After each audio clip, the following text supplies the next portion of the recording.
안녕하세요. 오늘도 서연살롱을 찾아주셔서 감사합니다. 결혼 12년 차 50대 여성이에요. 인생에 결혼은 한 번뿐이라고 다짐했는데 세상 일이 제 마음대로 되지 않더라고요. 저는 철없던 시절에 만나 결혼을 했던 첫 남편한테 결혼 2년 만에 배신당하고 이혼을 했어요. 믿었던 남편의 외도 때문이었죠. 이제 갓 20살밖에 안 된 남편의 내연녀가 제게 그러더군요. 아줌마, 그러게 남편 단속을 제대로 했어야죠. 남편 마음이 떠날 때까지 아줌마가 한 게 뭐 있어요? 그래놓고 왜 나한테 따지는데요? 자기 남자 못 지킨 아줌마 죄예요. 그러니까 피해자인 척 그렇게 행동하지 마세요. 얼굴색 하나 안 변하고 오히려 저한테 홍게쪼로 덤비는 여자의 앞에서 저는 전투 의지를 상실했어요. 배신한 남편놈도 그렇고 유부남과 불륜을 저지르고도 창피한 줄 모르고 뻔뻔하게 나오는 애랑 더 싸워봤자 나만 더 비참해질 거라 생각했거든요. 그래서 더러워서 이혼하려고 했는데 직장 동료 언니가 그러더군요.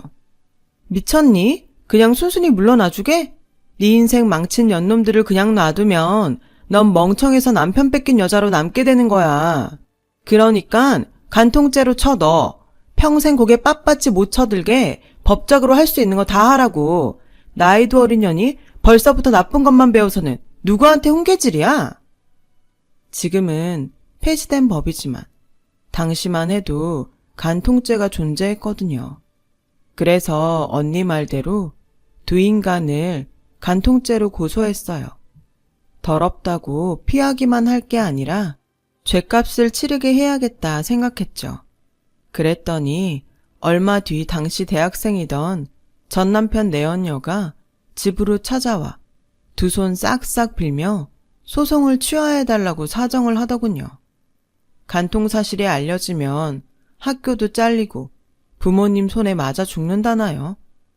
제 앞에서 고개 빳빳이 들고 남편 간수 잘하라고 큰 소리 치던 애가 말이죠.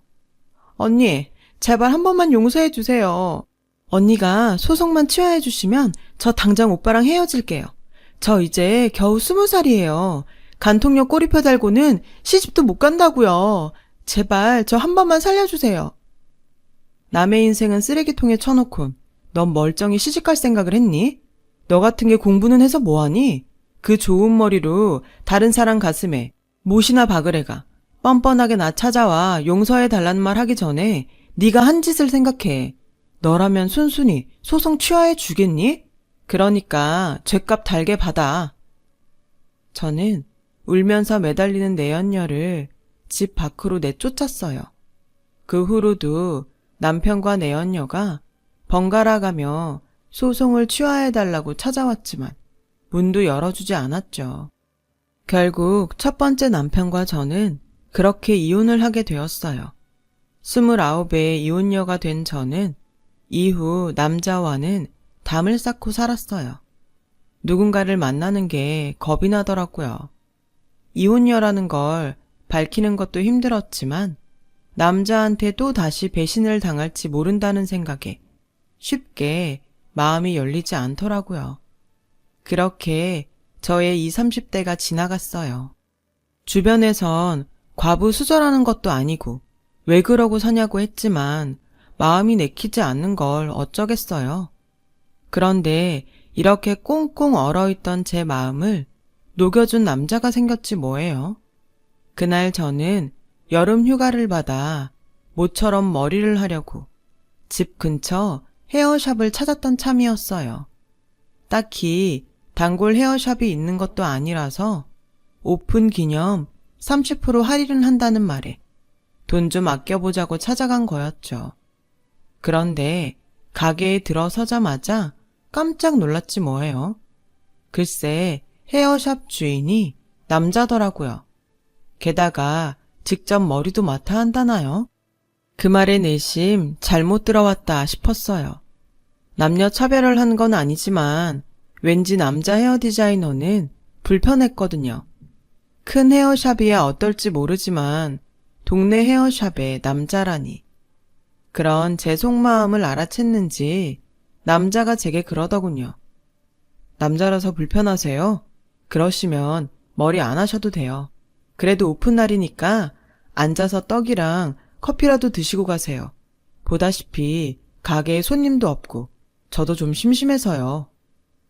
오픈집에 들어와 떨떠름한 표정을 짓고 있는 손님이 미울만도 한데 남자는 웃는 얼굴로 제게 커피를 건네더군요. 그 모습을 보고 커피마저 사양할 수가 없어서 일단 소파에 앉았어요.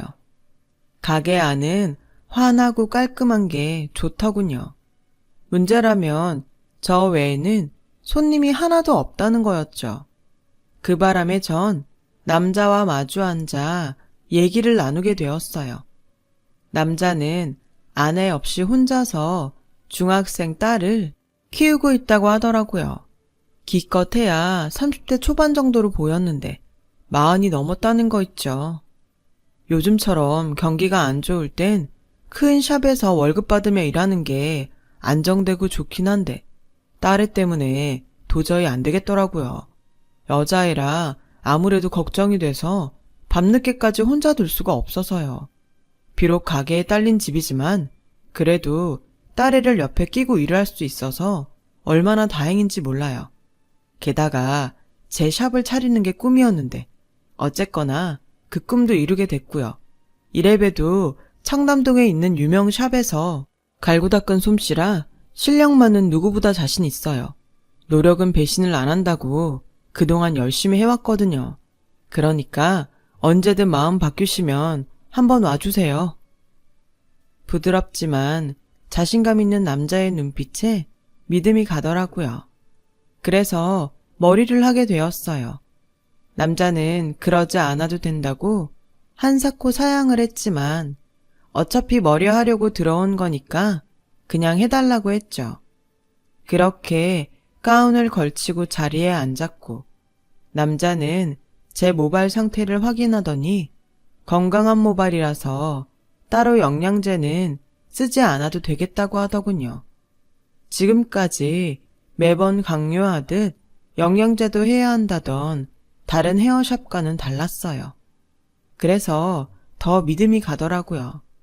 남자가 제 머리에 롯들을 마는 사이 동네 아줌마들이 가게에 들어왔어요. 저처럼 주인 남자를 보고는 이내 발길을 돌리려던 아줌마들은 머리를 하고 있는 저를 보고는 갈등을 하는 눈치더군요. 그러더니 오픈 세일하는 거 맞아요? 하고 물으시곤 다들 소파에 앉았죠. 남자는 손님들한테 떡과 커피를 내어주곤 다시 제 머리를 말기 시작했어요.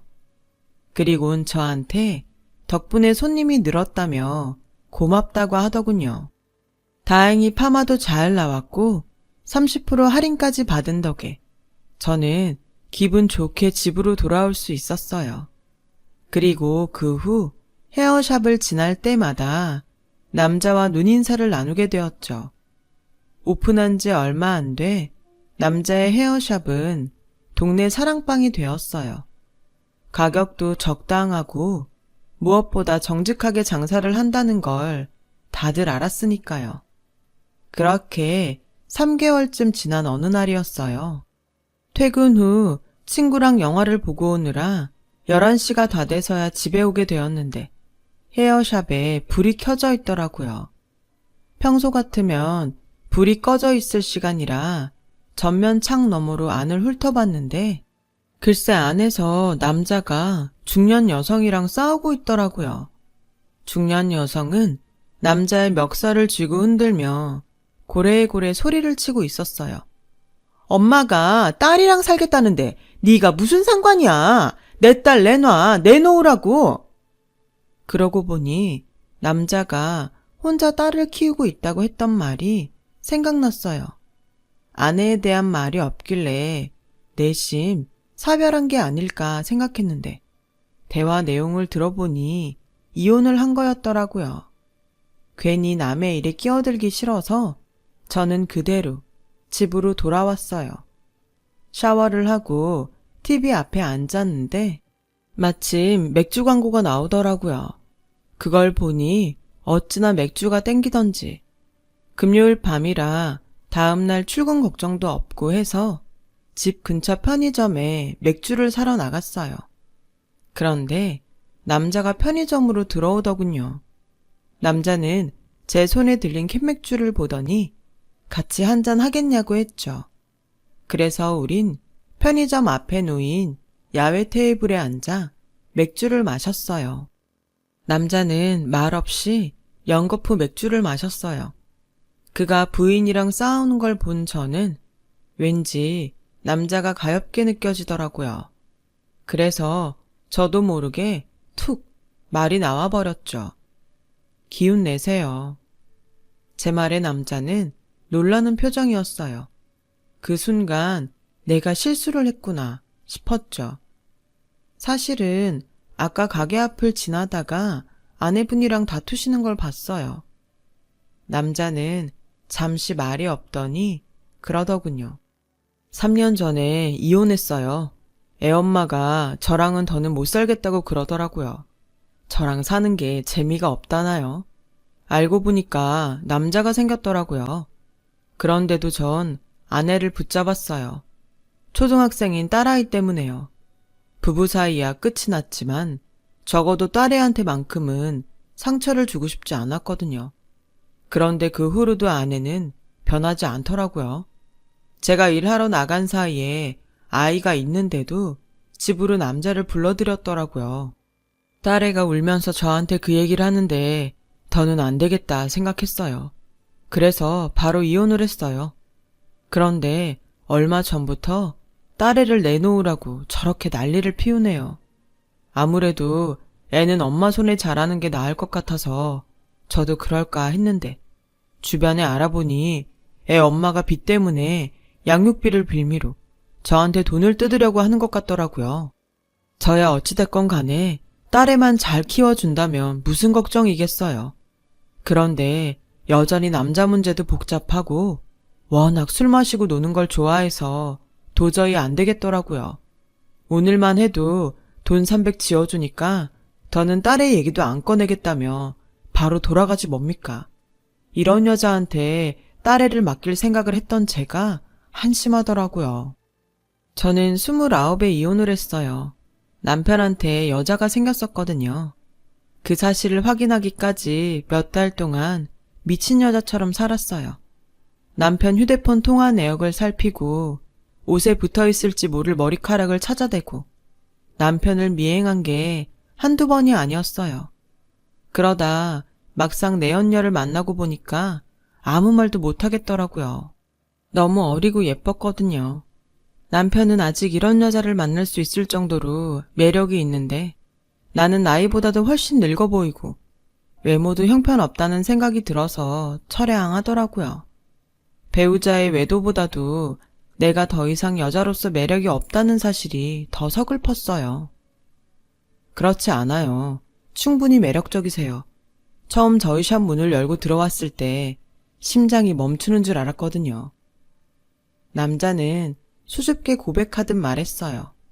그 모습에 그동안 잊고 있었던 연애 감정이 살짝 올라오더라고요.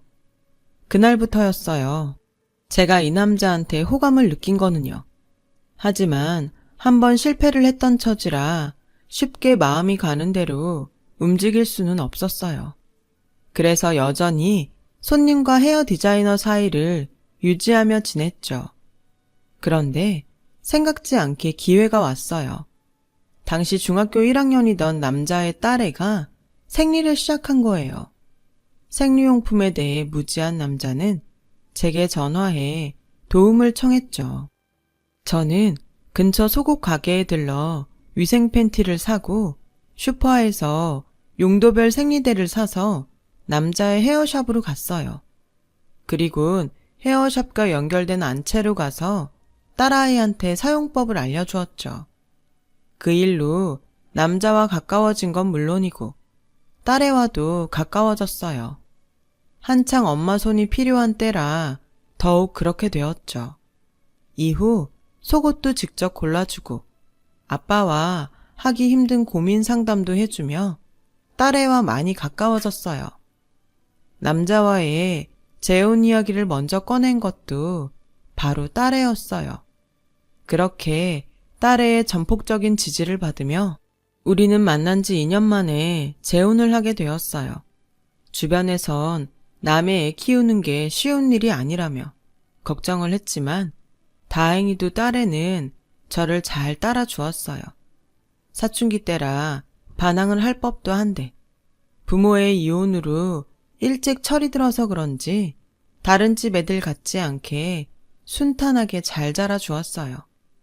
저와는 친구 사이 같은 모녀 관계였죠. 재혼 가정이지만 서로 비슷한 이유로 실패를 했던 경험이 있어서 그런가 우리 부부는 그 흔한 부부싸움 한 번 없이 10년 넘게 결혼 생활을 이어갔어요.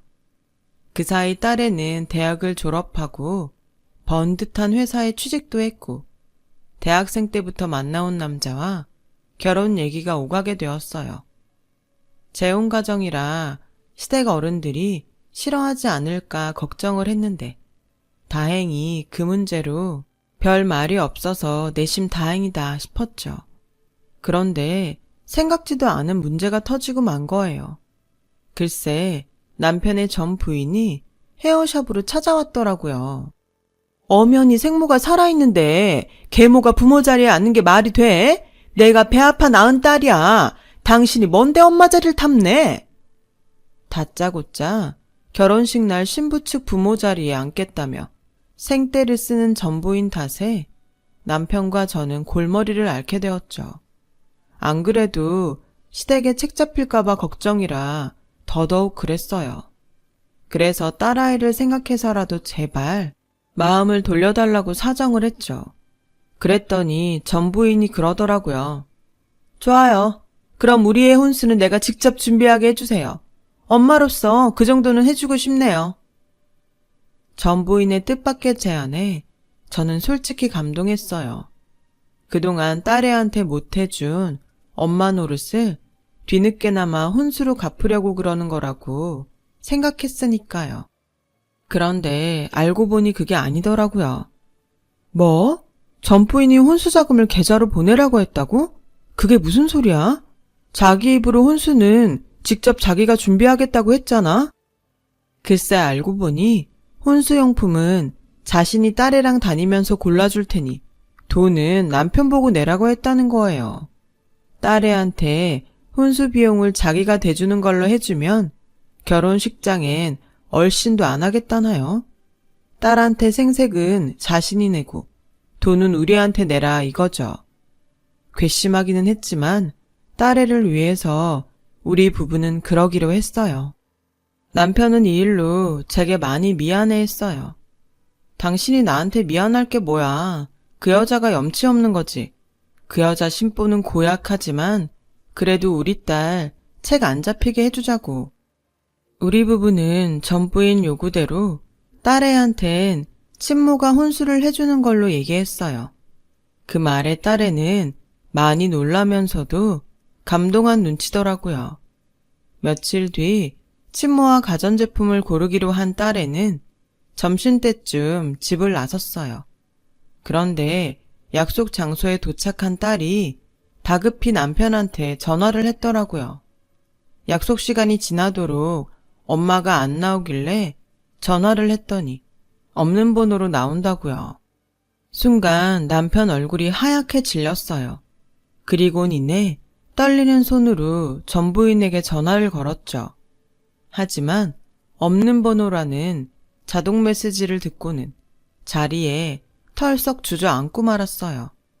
남편은 혼이 나간 사람처럼 멍한 표정으로 한참을 주저앉아 있었어요. 그리곤 제 얼굴을 보자마자 눈물을 글썽이더군요. 여보, 어쩌지? 그 여자가 우리 예림이 혼수 비용 들고 도망친 것 같아. 남편 입을 통해 그 얘기를 듣는데 순간 우라가 치밀더군요. 하지만 돈보다는 남편이 걱정이었죠. 그래서 분한 마음은 꾹꾹 누르고 남편부터 다독였어요. 괜찮아. 그 돈 없다고 우리가 당장 어떻게 되는 것도 아니잖아. 기운 내요. 일단 내가 예림이 만나서 혼수 장만부터 할 테니까 당신은 아무 걱정하지 말고 정신 차려요. 알았죠? 그 길로 저는 딸애가 있는 약속 장소로 달려가 예정대로 가전제품을 골랐어요. 급한 대로 카드로 긁고 며칠 뒤 대출을 받아 혼수 비용을 마저 채웠어요. 딸애한테는 친모한테 일이 생겨서 혼수 비용만 건네주고 갔다고 둘러댔죠. 딸의 가슴에 못 박기 싫어서 그렇게 둘러댄 거였는데 이제와 생각하니 그때 솔직히 말할 걸 그랬다 싶더라고요. 아무튼 우여곡절 끝에 딸애는 무사히 결혼식을 올릴 수 있었고 그 후로 전 부인한테는 연락이 없었어요. 그러다 2년이 지난 어느 날 전 부인이 딸애한테 연락을 했더라고요. 딸애는 우리 부부가 걱정할까봐 쉬쉬하고 있었는데 추석 때 모처럼 모여서 밥을 먹는 자리에서 사위가 딸애 몰래 그 얘기를 하더라고요. 많이 아프신 모양이더라고요. 예림이가 그러는데 병원에서 수술도 안 되고 딱히 치료제도 없다고 했대요. 근데 요양원 얘기를 하시더래요. 병원에서 가망이 없다던 분들도 그 요양원에서 완치되셨다면서 요양원비가 없으시다고 자꾸 예림이한테 돈을 보내달라고 그러세요. 아, 이 여자가 이제는 하다하다 딸한테 목숨을 담보로 돈을 요구하고 있더라고요. 그 얘기를 듣자마자 남편은 들고 있던 젓가락을 집어 던졌어요. 마침 그때 화장실에서 돌아온 딸은 평소와 다른 아빠의 모습에 놀랐고요. 예림이 너 그 여자랑 연락하니? 너한테 요양원비 해달라고 협박했다며. 왜 아빠한테 그 얘기 안 했어? 그런 일이 있었으면 아빠한테 말을 했어야지. 당장 그 여자 번호 대. 어서. 아빠, 진정하고 내 얘기 좀 들어봐. 아무리 아빠하고 남남이 됐다지만 그래도 나한테는 엄마야. 엄마 나 결혼할 때 없는 살림에 혼수 비용까지 챙겨줬는데 나도 엄마한테 뭐라도 해줘야지. 게다가 시한부 판정까지 받았다잖아. 엄마 이렇게 죽으면 나 미안해서 못 살아. 그러니까 엄마에 대한 아빠 감정 나한테까지 강요하지는 마. 그 여자가 자기 입으로 그러든 없는 살림에 네 혼수 비용까지 댔다고? 애초에 그 여잔 돈 한 푼 낸 적 없어. 네 혼수 비용 된 건 이 사람이야. 오히려 기껏 마련한 네 혼수 비용을 그 여자가 들고 날라서 여기 이 엄마가 대출받아 다시 마련한 거라고. 그래놓곤 이제 와서 딸한테까지 그런 거짓말을 해? 남편을 통해 혼수 비용에 대한 전말을 들은 딸애는 믿을 수 없다는 표정이었죠. 다른 사람은 몰라도 자기를 낳아준 친모가 딸 혼수 비용을 훔쳐 도망갔다는 걸 어떻게 믿겠어요. 그래? 이 아빠 말을 못 믿겠으면 그 사람 입으로 직접 들려주마. 남편은 딸애를 시켜 전 부인한테 돈을 줄 테니 만나자고 연락을 했어요. 돈 준다는 말에 전 부인은 다음날 바로 남편한테 만나자고 전화를 했더군요. 그래서 남편과 저는 녹음기를 들고 전 부인을 만나러 약속 장소를 향했어요. 돈을 받을 생각에 전 부인은 한 걸음에 달려왔더군요. 자리에 앉자마자 다짜고짜 돈은 가져왔냐고 묻는데 정말 인간 같지도 않더라고요. 많이 아프다고 들었어요. 요양원비가 필요하다고요? 그런 얘기라면 예림이한테 부탁할 게 아니라 저희한테 했어야죠. 예림이 혼수비용 훔쳐간 것도 모자라 어떻게 딸한테 매번 이런 짓을 하세요? 그러고도 엄마라고 할 수 있어요? 그러자 전 부인이 코웃음을 치며 그러더라고요.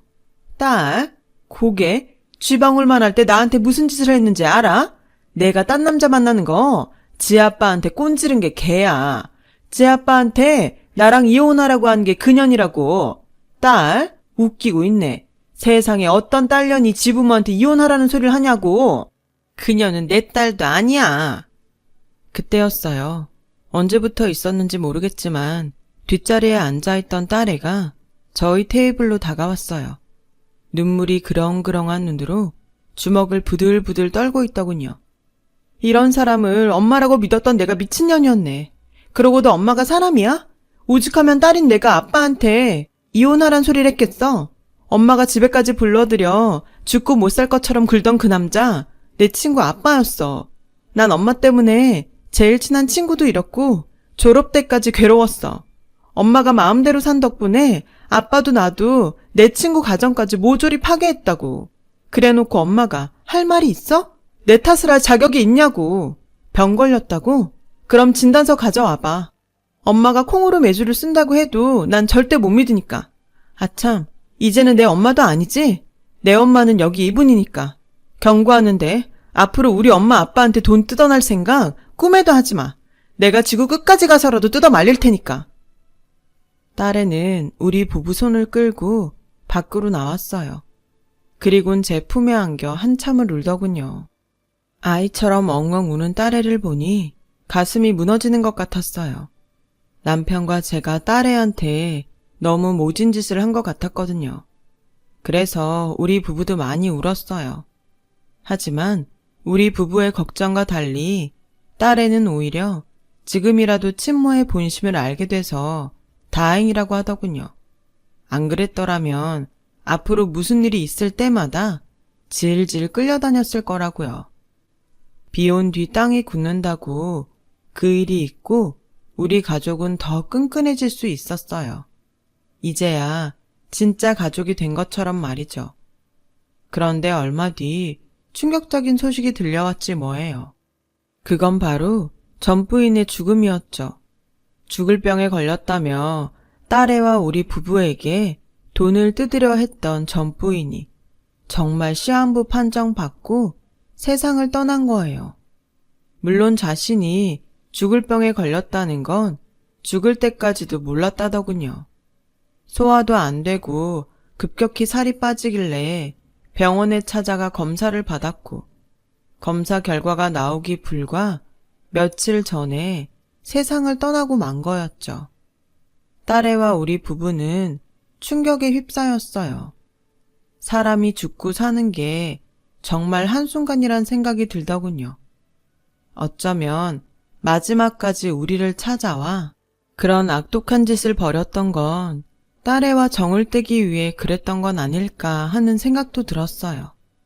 한때는 정말 많이 미워했던 사람이지만 이렇게 세상을 떠나고 보니 불쌍하다는 생각이 들더라고요. 아내로서 그리고 엄마로서 조금만 더 진정 어린 모습을 보였더라면 그래도 마지막 가는 길이 지금보다는 덜 외롭지 않았을까 하는 생각이 들어서요. 그리고 지금 옆에 있는 가족들이 새삼 더 소중하게 느껴지더라고요. 삼가 고인의 명복을 빌면서 제 사연을 마칩니다. 감사합니다. 여러분, 사연 댓글에 응원과 현명한 조언 부탁드려요. 좋아요와 구독은 저에게 큰 힘이 됩니다. 오늘도 좋은 일 가득하세요.